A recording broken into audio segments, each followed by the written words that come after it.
Olá a todas e a todos, sejam bem-vindos a esse terceiro e último dia de Congresso de Biologia Animal e Vegetal Online. Tenho a honra de convidar e apresentar a professora Marília Vieira de Brito, ela que é graduada em Biologia pela Universidade Federal do Piauí, com mestrado em Genética e Melhoramento, também pela UFP, doutoranda pelo programa de pós-graduação em Agronomia, também da UFP, e foi professora substituta da Universidade Estadual do Maranhão, UEMA. Possui experiência na área de biologia geral, com ênfase em genética e melhoramento vegetal. Ela atua nos seguintes temas: DNA, protocolos, resistência genética, ISSR, caracterização morfoagronômica e cruzamentos. E a palestra dela tem como tema Epigenética de estresses abióticos em variedades de arroz. Passo agora a palavra para a professora Marília. Desejo a todos uma excelente palestra. Não se esqueçam que às 20 horas nós teremos a live transmitida pelo canal do YouTube. Até lá, pessoal. Olá, participantes do primeiro Congresso de Biologia Animal e Vegetal, primeiro Combiab. Eu sou Marília Vieira de Brito e o tema da palestra é Epigenética de estresses abióticos em variedades de arroz. Então, de forma geral, no tema dessa palestra, iremos abordar a influência de processos epigenéticos em vegetais frente a estresses abióticos. Então, a cultura que a gente utilizou para verificar, para falar sobre esses processos epigenéticos frente a esses estresses abióticos, foi o arroz. Então, em geral, como se sabe, existem estresses abióticos e estresses bióticos, né? Os estresses bióticos são aqueles ocasionados por fatores vivos, né? Por organismos vivos, fungos, bactérias, dentre outros.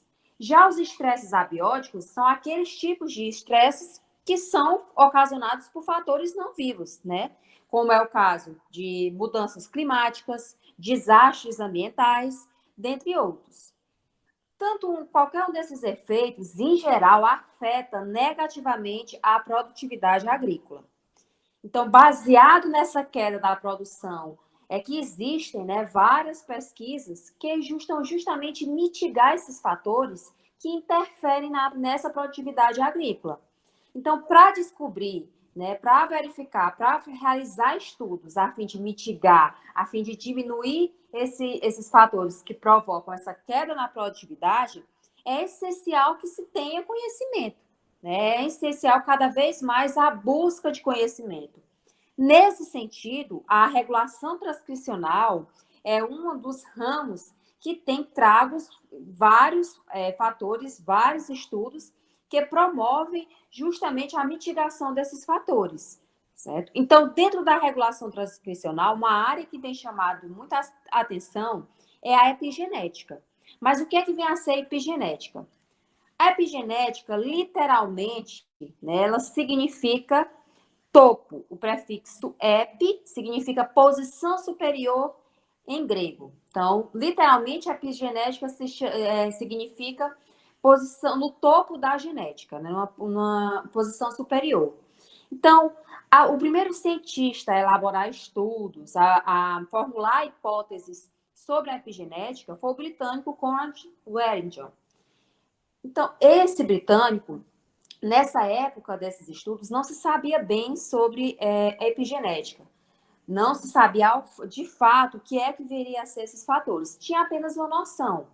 Então, no caso desse britânico, né, ele chegou à conclusão de que, por exemplo, a epigenética seria... A conclusão não, mas seria uma hipótese. Em que essa epigenética seria nada mais que a interação entre genes e os seus produtos que faziam do fenótipo ser o que ele é. Então, isso era apenas uma hipótese, mas foram os primeiros estudos relacionados a esses termos. Então, nessa época, pouco se sabia, mas, com o passar do tempo, muitos conhecimentos vêm sendo tragos, muitas pesquisas têm sido feitas nessa área, de fato que hoje sabe-se muito mais sobre a epigenética. Então, em geral, hoje, sabe-se que a epigenética são processos, né, relacionados a modificações no DNA e na cromatina, E essas modificações nesse DNA e nessa cromatina, mesmo não tendo alteração na sequência de nucleotídeos, elas são estáveis ao longo de diversas divisões celulares. Porque, vejam bem, sabemos que o DNA ele é composto, né, pelas sequências de nucleotídeos, mas é preciso saber que o DNA não é só aquela molécula que é apenas os nucleotídeos. Então, ligados a essa estrutura, existem várias moléculas, tá certo? Podem existir várias moléculas, como, por exemplo, proteínas, como, por exemplo, metilações. Então, a modificação nessas estruturas que estão ligadas a essa sequência nucleotídica e que são estáveis ao longo que podem ser estáveis em divisões celulares ao longo de gerações, é sobre essas modificações que vem tratar a epigenética.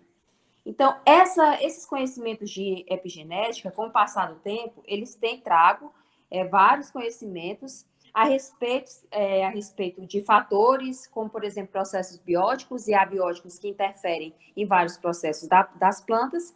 E devido a esses fatores, esses estudos eles têm sido utilizados na agronomia, bem como em estudos de conservação de plantas, visando principalmente a adaptação a estresses, que no nosso caso a gente vai focar nos estresses abióticos.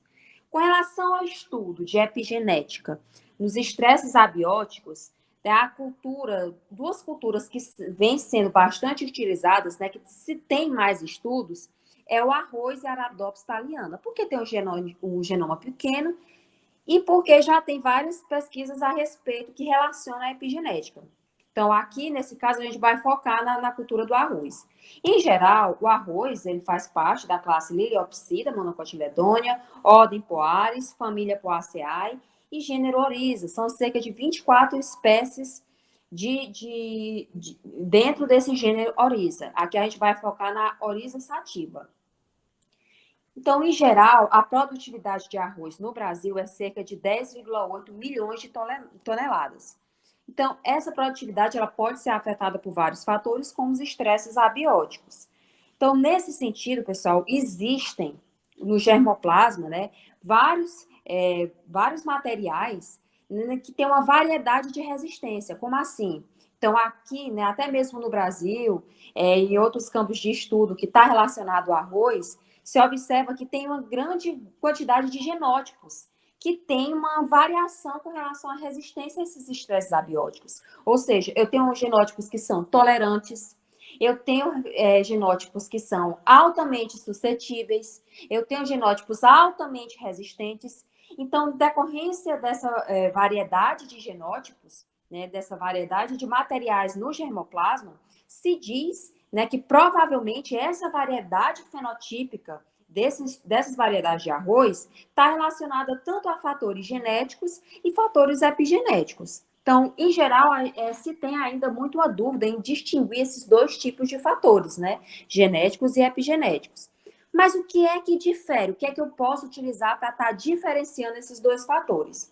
Então, como foi dito anteriormente, uma modificação, em termos de modificação genética, eu estou tratando da modificação da sequência de nucleotídeos, né? Sequências nucleotídicas, ou seja, quando há essa modificação nessa sequência de nucleotídeos, ocorre que a gente observa, que a gente vê muitos nos livros, um processo chamado de mutação, né? Que é a transformação genética, é a transformação de nucleotídeos. Então, eu tenho nucleotídeos que são inseridos, nucleotídeos que por vezes, são, de certo modo, eliminados ou excluídos. Então, essa alteração, essa inserção ou deleção, qualquer modificação que venha a ocorrer nesses nucleotídeos, eu chamo de mutação. Então, foi uma modificação que ocorreu a nível de nucleotídeo, né? Então, isso é uma modificação genética.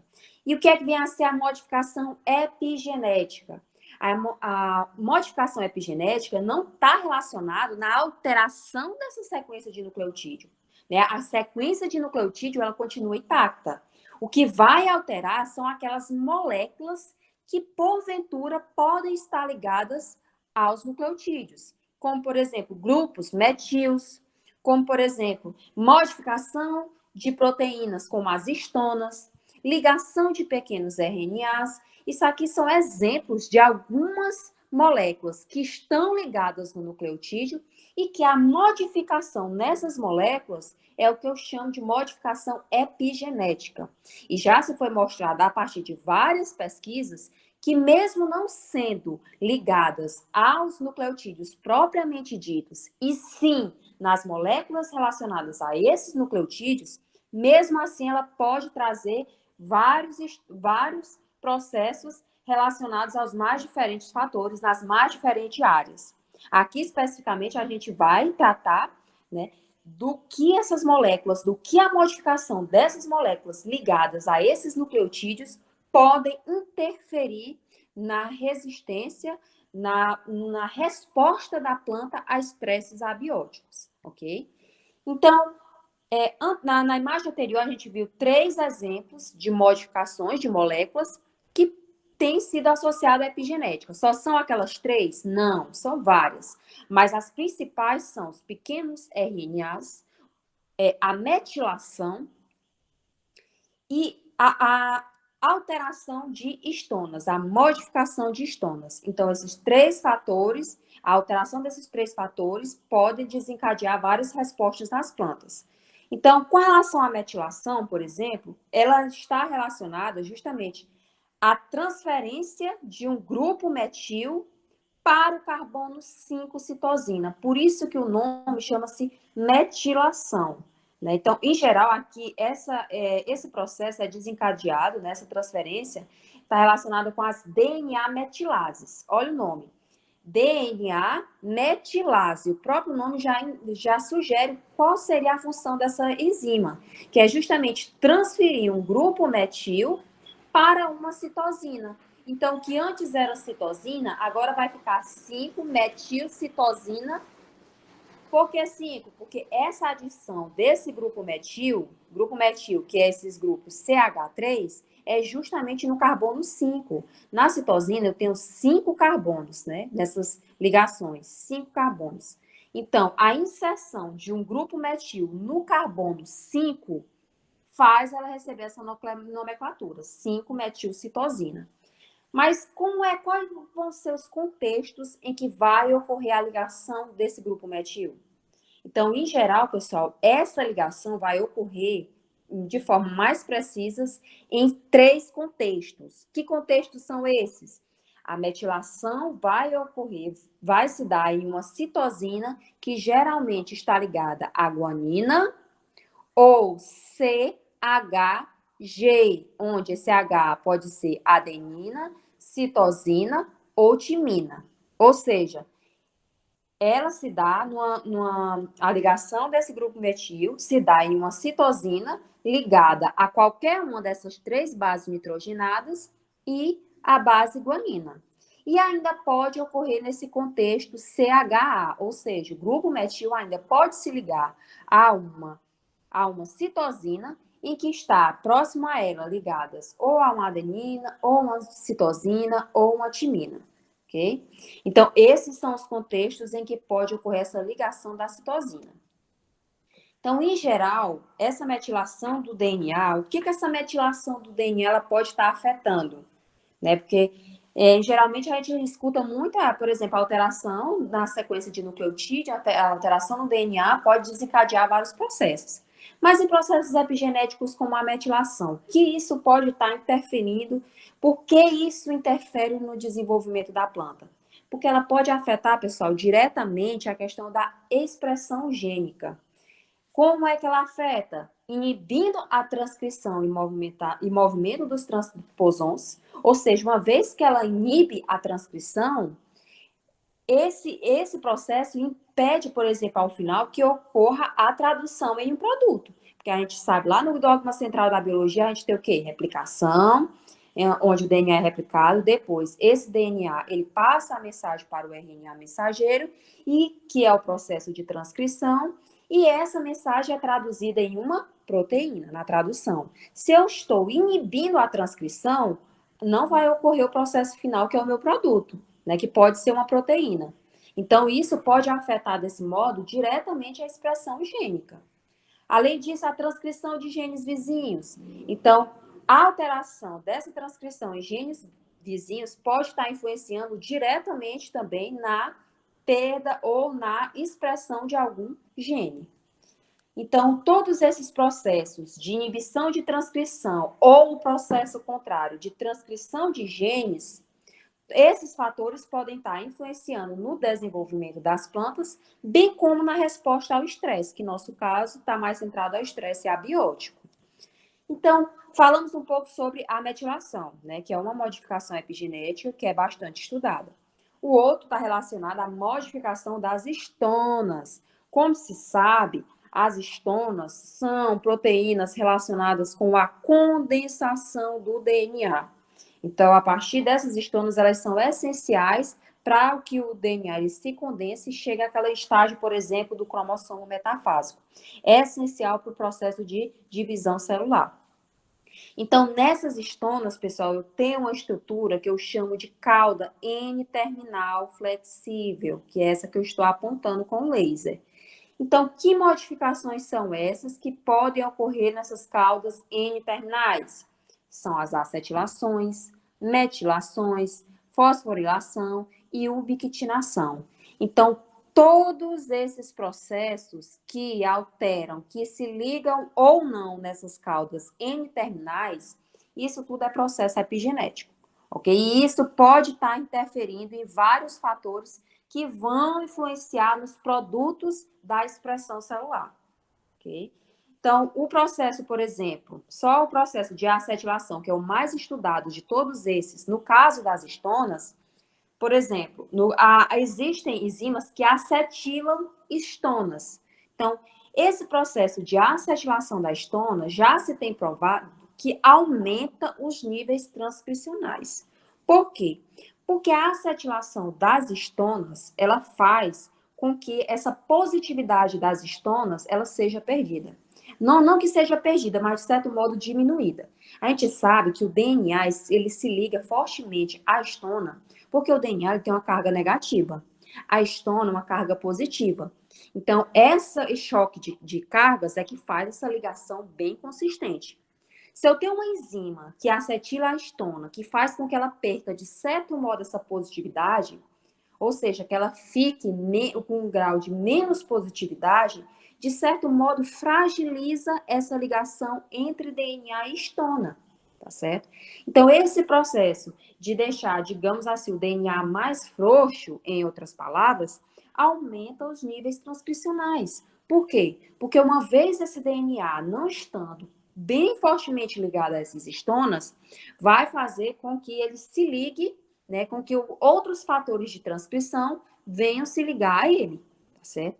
Então, se esses fatores de transcrição estão se ligando a ele, vai ocorrer o processo de tradução. Por isso é que essas enzimas que acetilam as histonas, elas têm sido relacionadas ao aumento de nível transcricional. Já a histona desacetilase é o contrário, né? Ela retira essa acetilação, que deixa a histona com essa carga positiva propriamente dita, fazendo com que ela fique fortemente compactada ao DNA e impeça que fatores de transcrição venham se ligar a esse DNA e, porventura, venha realizar o processo de transcrição. Por isso que ela está relacionada à repressão dessa transcrição, tá certo? Então, em geral, essa é a modificação das histonas. Então, a metilação e as histonas são duas modificações epigenéticas que têm sido intensamente estudadas. Na verdade, são as mais estudadas, certo? Baseado nisso, a gente vai mostrar agora 2 artigos que estão relacionados justamente a esses 2 processos epigenéticos, ok? E que mostram bem, em termos práticos, a influência desses processos epigenéticos e, por exemplo, na expressão de produtos que estão diretamente ligados à resistência a estresses abióticos. Então, o primeiro artigo é padrões de divergências de metilação de DNA associados à expressão gênica em cultivares de arroz como resposta contrastante aos estresses de seca e salinidade. Então, aqui ele só vai mostrar a relação que tem na diferença desses padrões de metilação, então a relação dessa metilação com a expressão gênica. Expressão gênica é essa relacionada a produtos que conferem ou não resistência a estresses abióticos. Então, em geral, hoje, se sabe muito, tem muitos estudos relacionados à regulação gênica. Então, tem várias redes regulatórias já relacionadas, como, por exemplo, o desenvolvimento de plantas frente a estresses, tanto bióticos como abióticos. Mas, quando se fala em regulação epigenética, ainda tem várias lacunas, né? Então, podem ser relacionados vários estudos que podem mostrar, né, que essa regulação epigenética também pode estar diretamente relacionada ao entendimento dessas plantas, da resposta das plantas a vários tipos de espécies. Então, um desses estudos que poderiam ser essenciais, né, para verificar justamente a importância do entendimento dessa regulação epigenética no que diz respeito ao desenvolvimento de plantas, estaria relacionada ao sequenciamento de alto rendimento. Por quê? Porque essas técnicas, por exemplo, de sequenciamento de alto rendimento, ela poderia, por exemplo, fornecer informações relacionadas à metilação do DNA de base única. Por que isso é importante? Porque até então se tem muitos estudos relacionados aos conjuntos de gene em geral, tá certo? Conjunto genético. Mas, por exemplo, faltam estudos relacionados a, por exemplo, o efeito dessa metilação em um único nucleotídeo, por exemplo. Tá certo? A metilação na base única, de um único nucleotídeo. Então, uma vez relacionando, fazendo estudos em que pudesse verificar essa metilação em uma base única, por exemplo, em bases únicas, poderiam gerar várias informações que auxiliariam ainda mais no entendimento dessa resposta frente a estresses abióticos. Tá certo? Então, nesse sentido, esse estudo desse artigo, ele visa justamente isso. Utilizar técnicas de alto rendimento, como como o sequenciamento bisulfito, por exemplo, que é um sequenciamento de alto rendimento, justamente para estar verificando esses mapas de metiloma, para verificar justamente essas bases, um apanhado mais geral de metilação nessas bases únicas, fornecendo informações mais detalhadas que ajudariam a gerar mais conhecimento para entender esses processos de resistência a estresses abióticos. Então, baseado nisso, né, o objetivo desse trabalho é justamente investigar as diferenças nos padrões de metilação do DNA de 3 cultivares de arroz com respostas contrastantes à seca, ao estresse salino. Então, o material vegetal utilizado para verificar esse estudo, para realizar esse estudo, foram 3 variedades, né? 3 cultivares, Nagina 22, tolerante à seca, IR64, sensível à seca e à salinidade, e Pocari, tolerante à salinidade. Então, por que eles utilizaram esses 3 materiais contrastantes? Porque uma vez eles utilizando essas comparações, poderia verificar o que é que, por exemplo, está se expressando ou está sendo reprimido na Nagina 22, que faz com que ela seja tolerante à seca, e R64 não. O mesmo com Pocari. O que seria que estaria sendo expresso? O que estaria sendo ou reprimido em Pocari, que fizesse dela tolerante à salinidade, e IR64 e Nagina 22 não. Então, por isso que eles utilizaram esse material que é sensível tanto à seca, à salinidade, para estar fazendo essa comparação. Então, em alguns momentos desse material, desse artigo, vocês vão ver eles sempre fazendo comparações. Genes expressos em Nagina 22 e IR64. Por que isso? Para justamente verificar o que é que está sendo diferencialmente expresso entre essa N22 e essa RS64. O mesmo, né, acontece com esse outro material tolerante à salinidade. Então, com relação a esses 3 materiais, foram feitas comparações em que se analisou a metilação do DNA, o que essa metilação do DNA ela vai estar atuando na expressão desse material, e o que o perfil de pequenos RNAs, que, como vimos, também é uma modificação epigenética. Então, o que esses pequenos RNAs poderiam estar influenciando nesse processo? Então, em geral, esse foi o sentido principal desse trabalho. Então, claro, um dos primeiros dados que eles observaram foi com relação à metilação, né, a taxa de metilação única. Porque, como vimos, foi um dos objetivos principais desse trabalho, verificar a taxa de metilação em base única. Né? Que base é essa? A citosina, que foi o que a gente falou de início. Então, como a gente observou lá no início da apresentação, vimos, né, que os contextos principais são o quê? Citosina quando está com guanina, CHG e CHH. Então, eles verificaram, né, em qual contexto estava havendo maior metilação, certo? E o que foi que eles verificaram? Que nos 3, aqui observando os casos, eles observaram que nas 3 cultivares, né, nos 3 materiais, o contexto que se aparecer, que apresentou maior grau de metilação foi o CG.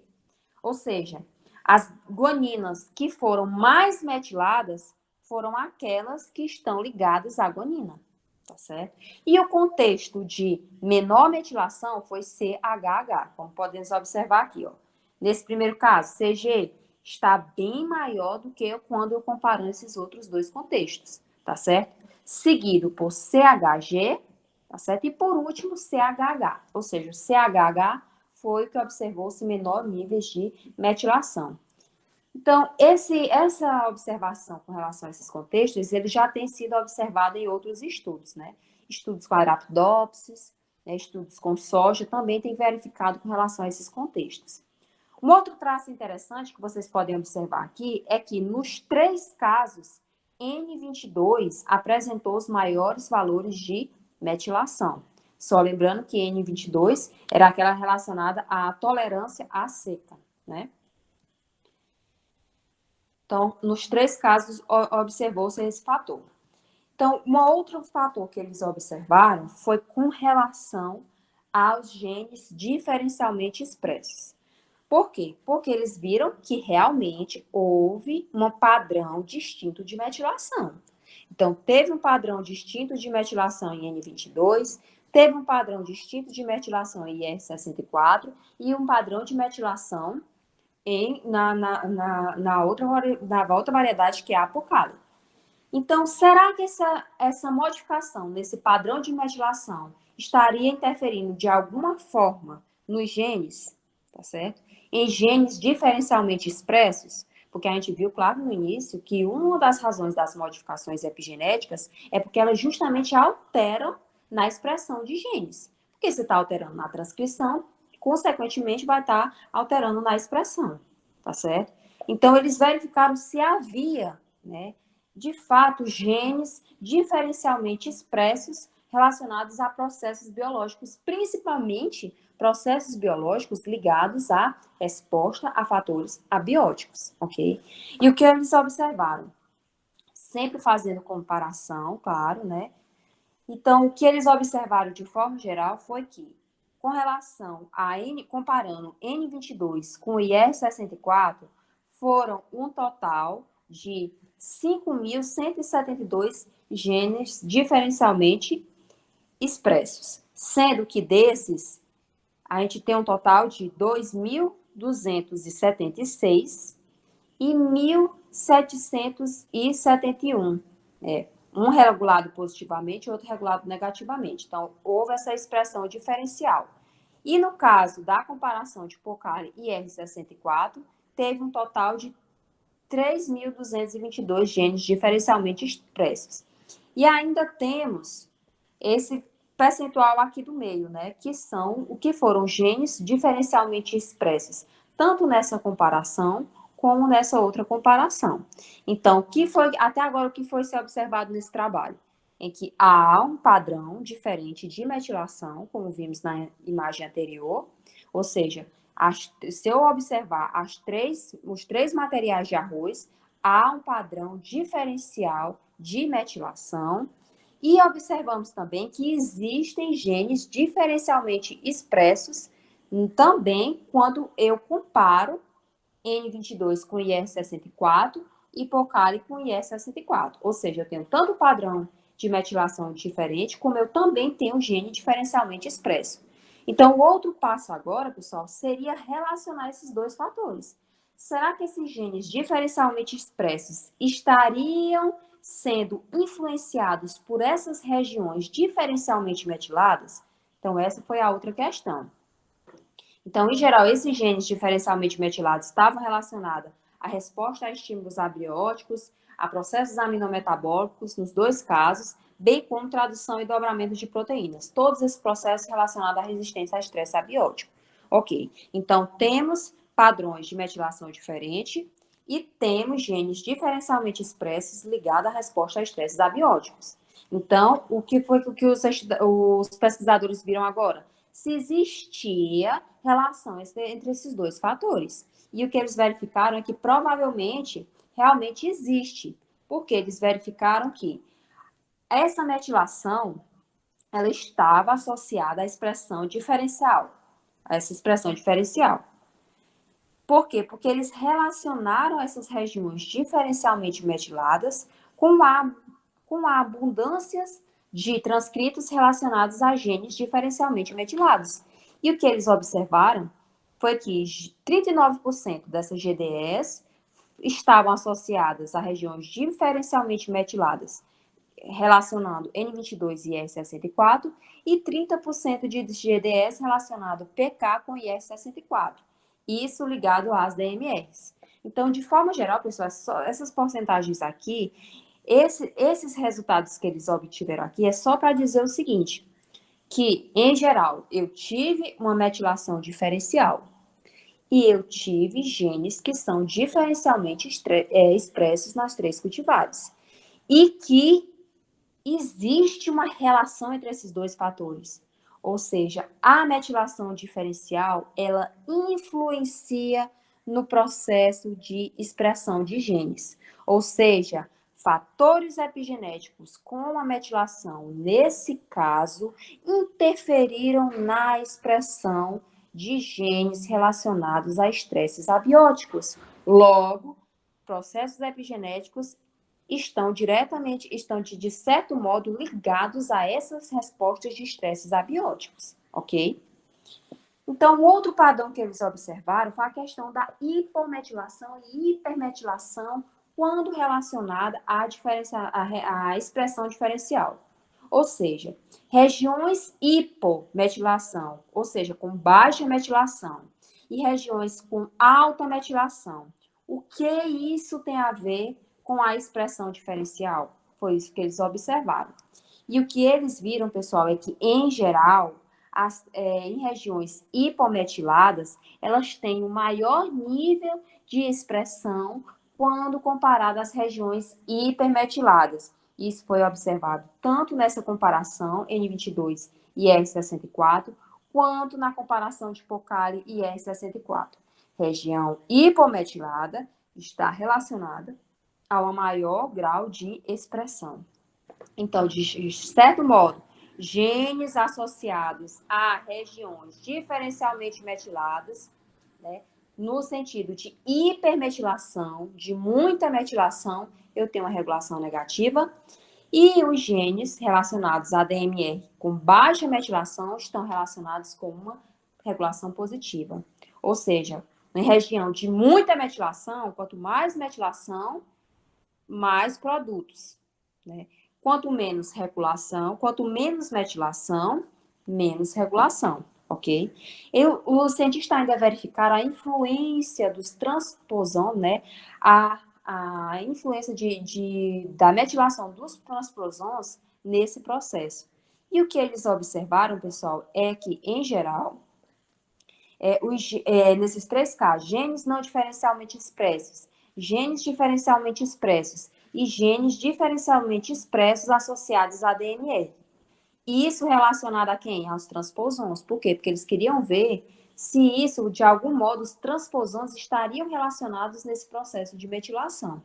E o que eles observaram nos dois casos é que nas regiões diferencialmente metiladas, estava relacionada a maior frequência de transposons, ou seja, essa metilação, de certo modo, estava influenciando na quantidade de transposons, na frequência desses transposons. Ou seja, nas regiões que tinha essa questão da metilação, dessa região diferencialmente metilada tinha um maior número de transposons. Com relação ao número de pequenos RNAs, se observou-se que nas regiões hipermetiladas, eu tinha um maior número de pequenos RNAs. Então, esses dados, pessoal, estão relacionados ao quê? Para dizer o quê? Que nesse processo de metilação, que influencia na expressão de produtos ligados à resposta de genes abióticos, nesse processo existem duas constantes que podem estar atuando, que são os pequenos RNAs e os transposons, tá certo? Onde aqui a gente está vendo que quanto mais RNAs, quanto mais pequenos RNAs, mais a região estava hipermetilada. Então, eu tenho uma correlação positiva entre esses dois fatores. Então, como conclusão que se observa nesse primeiro artigo é que se observa que existe uma variabilidade de salinidade seca para arroz. Por quê? Porque, como se viu, tratamos de 3 materiais com variabilidade, né? Um resistente à seca, o outro resistente à salinidade e um suscetível a ambos, ok? Então, se observou que essa variabilidade, ela pode ser explicada, né, de certo modo, ela pode ser influenciada, a palavra melhor é essa, influenciada pela diferenciação nos padrões de metilação do DNA. E nesse processo, como vimos, os pequenos RNAs estão envolvidos, né? Porque, como vimos, em regiões hipermetiladas, com mais metilação, a gente tinha um maior número de RNAs. Ou seja, nessa variabilidade com relação à tolerância para a salinidade seca do arroz, nesse processo dessa variabilidade, o padrão de metilação está relacionado. E nessa rede regulatória, os pequenos RNAs estão sendo envolvidos também. Então, toda essa interação promove uma regulação de genes responsivos a estresse abiótico via transposons, né? Metilação e desmetilação de transposons. Por quê? Porque vimos que aquelas regiões diferencialmente metiladas estavam relacionadas a um maior número de transposons. Então, por isso foi que se conseguiu fazer essa relação. Então, eu tenho um padrão de metilação de DNA que está sendo diferencialmente um padrão diferencial, e nesse padrão diferencial eu tenho a influência de pequenos RNAs, porque quanto mais metilação, mais pequenos RNAs, e está sendo também relacionado com a metilação e a desmetilação de transposons, porque, como vimos, houve uma relação entre esses dois fatores. Então, de forma geral, pessoal, esses mapas de metilona, né, ele permite, muitas vezes, verificar a presença de genes associados. Genes esses associados, por exemplo, a produtos como relacionados à resistência ao estresse abiótico, certo? Então, esses mapas, pessoal, eles podem servir como alvos de variação epigenética, no qual, a partir desses alvos, eu posso estar identificando quais são as plantas tolerantes e plantas não tolerantes, agindo nessas plantas tolerantes a fim de selecioná-las para programas de melhoramento, né? Porque, em decorrência desse cenário de mudanças climáticas, com certeza, a busca de plantas cada vez mais tolerantes a esses estresses é um ótimo artifício, principalmente quando se fala em agronomia, tá certo? Então, todo esse artigo falou sobre que realmente existe uma relação nessa metilação, que é uma modificação epigenética, na resposta a estresse abiótico, ok? Então, falamos da metilação. O próximo seria a relação das histonas, na modificação das histonas nesse processo, ok? Como processo epigenético que estaria relacionado à resposta a estresse abiótico. Então, para esse segundo caso, a gente mostra uma aplicação de um artigo que tem como título Envolvimento da histona desacetilase HDA 705 na germinação da semente, resposta à aba e estresse abiótico, certo? Então, tem-se na literatura relatos que, geralmente, essas histonas desacetilases está diretamente ligada ao desenvolvimento e aos estresses. Né? Desenvolvimento de plantas frente a estresses, como, por exemplo, os estresses abióticos. Então, essa HD 705 se observou promotores relacionados a elementos cis que estão diretamente ligados ao desenvolvimento relacionado ao estresse abiótico. Então, sabendo dessa perspectiva, né, porque já que existe um promotor relacionado a esse tipo de estresse, né, com elementos de ação relacionada a esse estresse, né, então, formula-se uma hipótese que, já que ela tem um promotor, então HDA 705 poderia ter uma função no desenvolvimento do arroz frente a estresse. Então, baseado nisso, esse foi o objetivo do estudo, né? Investigar a função de HDA 705 em arroz. Então, eles utilizaram materiais vegetais que foram cultivados, né? Posteriormente, colocados em estufas a menos, selecionado esse material, colocado a menos 4 graus Celsius. E, posteriormente, pessoal, foi feita a transformação do arroz, ou seja, esse arroz, o material genético desse arroz, nele, foi feito um processo de transgenia, né? Alteração do material genético. Então, foi construído um vetor HDA 705, em que foram colocadas regiões desse material, né, no vetor PCU 1301, sendo utilizado para a colocação desse vetor uma Agrobacterium tumefacis, para posteriormente gerar calos embriogênicos. Então, trata mais ou menos de um processo indireto, né, relacionado à transgenia. Então, foram realizados também uma coloração TTC, a fim de verificar a vitalidade das sementes. Vocês vão entender mais à frente o porquê da importância de verificar essa vitalidade. Foi medido a germinação, foi feito tratamentos a estresses salinos e ácido abscísico, e também foi feito o cultivo sob estresse osmótico. Todos esses fatores, todos esses processos, eles foram analisados, foi feito a análise quantitativa RT-PCR para justamente verificar como seriam essas plantas transformadas, a atuação dessas plantas transformadas frente à expressão de genes que poderiam estar relacionados à resistência a estresses abióticos. Então, em geral, as plantas transformadas, elas receberam a denominação OX, sempre quando tiver OX, a gente já vai saber que são as plantas transformadas. Então, eles primeiro analisaram só essas plantas transformadas, só essas plantas transgênicas, com relação, né, ao crescimento delas sobre os 3 tipos de estresse: o ácido abscísico, né, o NaCl e o estresse abiótico. O que eles observaram, pessoal, foi que essas 3 plantas transgênicas, com o passar de 1 hora, ocorreu a redução da expressão, né? Isso aqui está relacionado à expressão, né, o nível de expressão frente ao estresse. Então, aqui a gente tinha um nível maior e a partir de 1 hora esse nível diminuiu. Só que a partir de 3 horas o nível aumentou bruscamente, aumentando até essa expressão se tornando até maior do que no caso onde ela não estava sobre tanto estresse.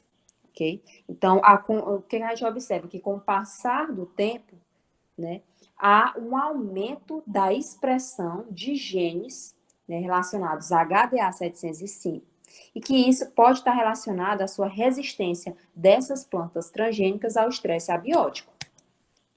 Então, comparando o nível de expressão de genes que poderiam estar relacionados a estresses abióticos, comparando as plantas transgênicas com a planta que não transformada, que se observou que o nível de expressão das plantas transgênicas, ela foi bem maior, tá certo? Como vocês podem observar aqui, ó, esse aqui foi um baixíssimo nível de expressão. E já aqui com relação às plantas transgênicas, vocês observam um alto grau de expressão, né? Então, o que isso tem a ver com a vitalidade? Por que eles analisaram também essa questão da vitalidade?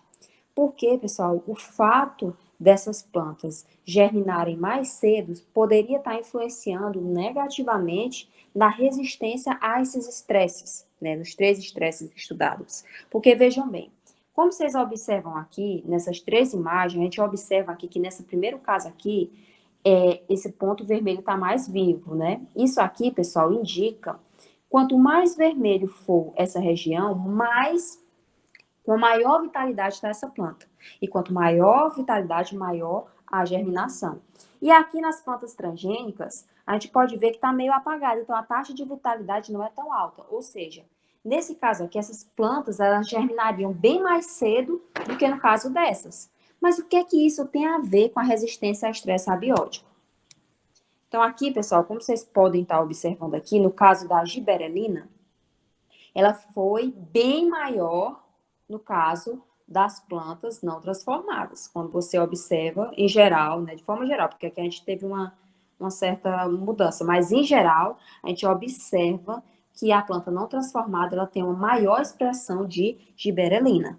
Quando eu falo já em ácido abscísico, eu já vejo o contrário, tá certo? Então, de certo modo, em linhas gerais, as plantas transgênicas, elas têm a maior expressão de genes relacionados ao ácido abscísico, tá certo? Como a gente pode observar aqui. Então, o que é que isso tem a ver? O que é que isso pode estar influenciando na questão da germinação? Então, aqui, pessoal, a gente observa que também com relação ao ABA, que com o passar do tempo, se observa que a germinação nas plantas não transformadas também é maior. Conforme vai passando, a gente consegue observar de forma geral, né? A gente observa que, pelo menos no início, né, essa germinação dessas plantas não transformadas, elas superam, né, nesse início de tempo, e até com o passar do tempo, as plantas, né, transformadas. E isso pode estar relacionado à questão da resistência ao estresse abiótico, ou seja, da resistência dessas plantas transformadas aos estresses. Com relação à NaCl, a gente observa no mesmo sentido. Com o passar do tempo, se observa que, em geral, a rapidez, né, dessa germinação é maior nas plantas não transformadas. Então, pessoal, em geral, embora o que a gente observa? Que o fato dessas plantas não transformadas elas germinarem mais cedo, isso influencia negativamente da resistência da sobrevivência dela adiante.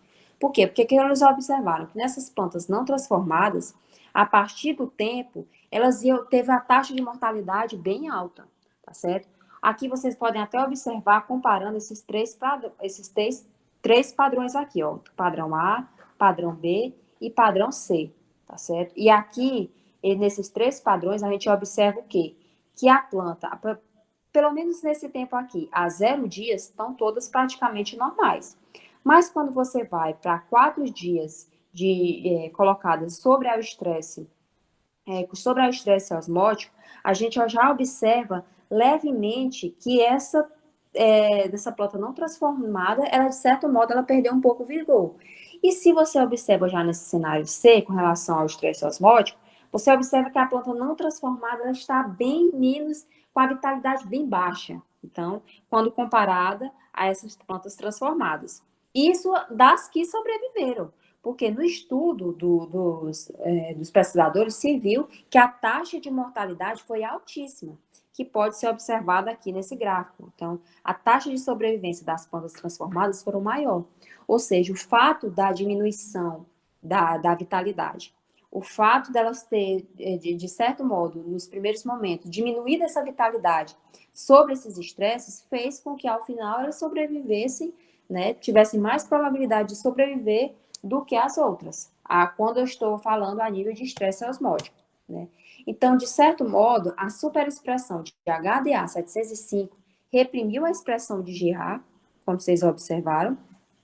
Por quê? Porque, no caso, comparando as plantas não transformadas com as transformadas, a gente viu que houve uma diminuição, que houve um aumento nas plantas não transformadas, já nas transformadas, teve uma diminuição. Ou seja, esse processo de transgenia que envolveu a superexpressão de HDA 705 reprimiu a expressão de IgA. Já com relação à ABA, foi o processo ao contrário, aumentou, né? Esses processos podem ter influenciado na diminuição da germinação relacionada às plantas transformadas, que embora tendo diminuído, de certo modo, essa germinação ter sido mais lenta, ela, por outro lado, promoveu um aumento na resistência osmótica, como vocês puderam ter visto na última figura, onde a gente observou claramente, né, que com relação à resistência a estresse abiótico, as plantas transformadas se desempenharam bem melhor, né. Eles também fizeram uma triagem, né, de proteínas que poderiam estar ligadas a esse HDA 705, e viram 47 proteínas que estariam ligadas a processos ligados a estresses abióticos. E, além dessas 47 proteínas, 3 fatores de transcrição.